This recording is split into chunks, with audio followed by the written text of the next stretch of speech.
Morte, coronavírus e planejamento sucessório. É sobre isso que nós vamos falar hoje. Se você gostou desse tema da videoaula, deixe o seu like, compartilhe esse conteúdo, se inscreva aqui no nosso canal, faça parte da comunidade do Direito Empresarial, que traz para você toda semana conteúdo gratuito, atualizando o direito empresarial, sobre o que tem de mais interessante e importante nesse ramo do direito. Comigo, professor José Humberto. E do que nós vamos falar aqui hoje? Sobre o planejamento sucessório. E um planejamento que é feito por conta, ou intensificado por conta dessa segunda onda do coronavírus. Veja só, a segunda onda do coronavírus, ela tem afetado não só as pessoas mais idosas do nosso país, mas também aquelas pessoas, os adultos, abaixo dos 50 anos de idade. E o que isso tem acarretado? Que essas pessoas adultas, de 30 a 50 anos, têm procurado assessoria jurídica para buscar o planejamento sucessório, pensando no que poderá acontecer diante de uma ausência abrupta por conta do coronavírus. Isso que tem acontecido, tantas mortes, uma tragédia muito grande e próximo, do nosso círculo de convivência, tem feito com que essas pessoas busquem então assessoria em planejar a ausência. Muitos têm família, têm filhos e gostariam de deixar este mundo, deixar a vida com tudo organizado, da melhor maneira possível. Daí vem o que chamamos de planejamento sucessório. E esse planejamento sucessório, ele pode ser feito de diversas formas. E aqui nesse vídeo eu apresento para vocês algumas maneiras de planejar essa sucessão. É sempre bom lembrar que nós temos um grande tabu aqui no nosso país em falar da morte. E deveria ser o contrário, é o que eu sempre digo aos meus clientes. É importante falar da morte, pensar na ausência, em não estar aqui e evitar com que, por conta dessa ausência, os herdeiros tenham problemas em definições ou até mesmo não conheçam o patrimônio existente e quais eram as vontades do falecido. Por isso é tão importante falar de falecimento, para que os seus herdeiros, os seus familiares, eles saibam qual é o patrimônio que você tem, qual é a sua ideia de divisão desse patrimônio, quem que você quer beneficiar e qual que é exatamente aquela pessoa que deverá tomar conta, ser o inventariante, ser o condutor desse patrimônio diante da sua ausência. E aqui eu trago para vocês 3 situações, tem outras possibilidades, mas uma delas é a doação. Bem, pela doação, em vida, o doador ele pode já transferir esse patrimônio para os seus herdeiros, para os seus beneficiários.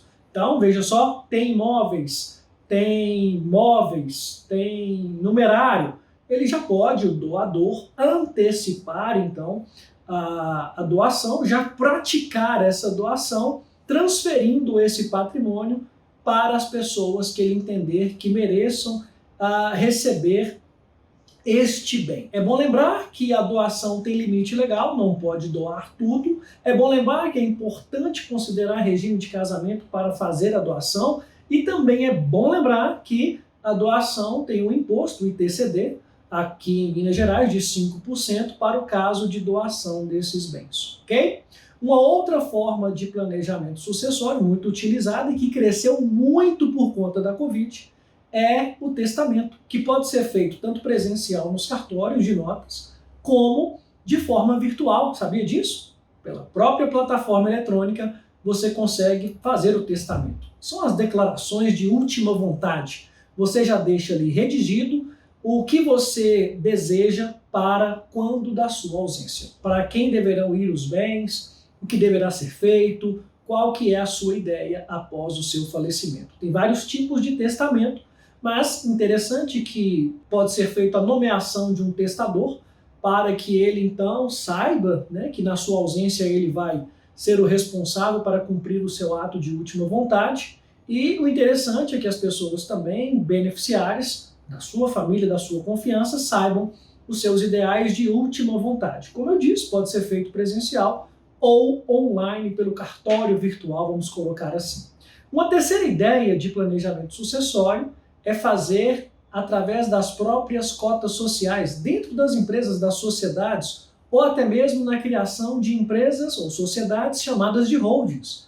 Ali é possível que, dentro desse planejamento sucessório, nas sociedades empresariais, por exemplo, os sócios transfiram, doem as cotas para os herdeiros, para os beneficiários, mantendo nessas cotas o usufruto, ou seja, permanecem com direito a voto como se titulares fossem da cota, bem como aos dividendos, as retiradas de lucros ao longo do tempo, em vida, dentro de um usufruto que seja vitalício. Também é uma outra possibilidade. Pergunta assim, professor, mas pode criar também sociedade para já colocar nessa sociedade o patrimônio, como deverá ser dividido entre os herdeiros? Também. A holding é um grande exemplo disso, que servirá para servir de forma patrimonial e já sucessória na divisão desses bens. Prometo para vocês que em um outro vídeo eu vou falar só sobre holding, só como é o procedimento desse planejamento sucessório. Então aqui nessa videoaula eu trouxe para vocês essas considerações por conta do Covid, da segunda onda do Covid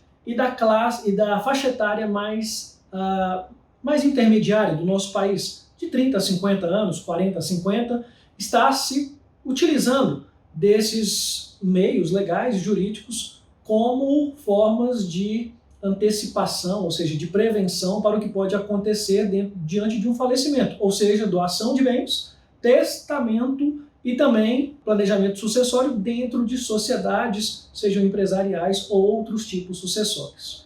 Se você gostou da dica do nosso vídeo aqui hoje, deixe seu like, compartilhe esse conteúdo para que ele possa chegar a cada vez mais pessoas. Ative as notificações para que você receba em primeira mão os nossos vídeos. Obrigado mais uma vez pela sua presença. Até breve, até o nosso próximo vídeo. Direito Empresarial é super legal e é comigo, o professor José Humberto. Valeu, pessoal!